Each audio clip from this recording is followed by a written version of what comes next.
Problemin yaranmasının bir neçə əsas səbəbi var. İlk olaraq problemin yaranma səbəbi insanın istəkləri ilə reallıqda olan şeylərin ziddiyyət təşkil etməsidir. Bəzən biz bir şeyin olmasını istəyirik, bir şeyin ələ gətirilməsini istəyirik.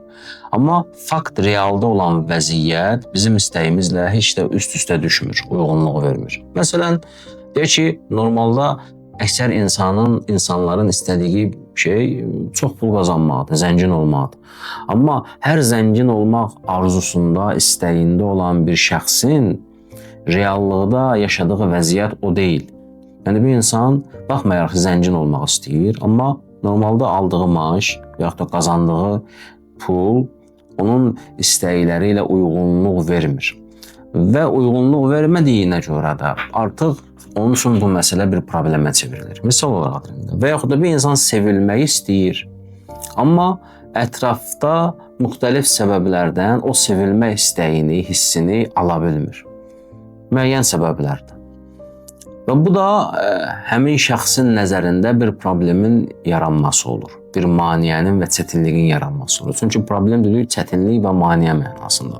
Bəzən problemlərin qaynağı və kökü buradan başlayır. Problemi doğuran digər səbəblərdən biri də bəzən bizim nəzarətimizdə olmayan hadisələrin baş verməsidir.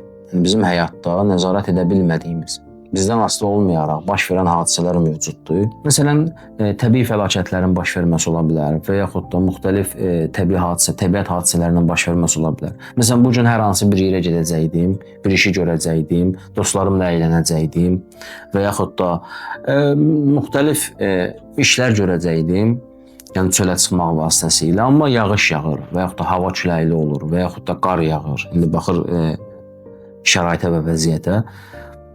Və bu təbii hadisələrin olması mənim istədiyim bir işi görməyimə mane olur deyə bu mənim üçün bir problemə çevrilir. Yəni bəzən problemin yaranma səbəbi bizdən asılı olmayaraq baş verən hadisələrdir. Yəni mən burada təbiət hadisələrini misal çəkdim. Ola bilər bu hadisə təbiət hadisəsi yox, başqa şəxslər tərəfindən yaradılmış bir hadisə olsun və yaxud da ümumi rayonda, kənddə, şəhərdə və ya ölkədə yaranmış bir vəziyyət və yaxud da bir şərait olsun.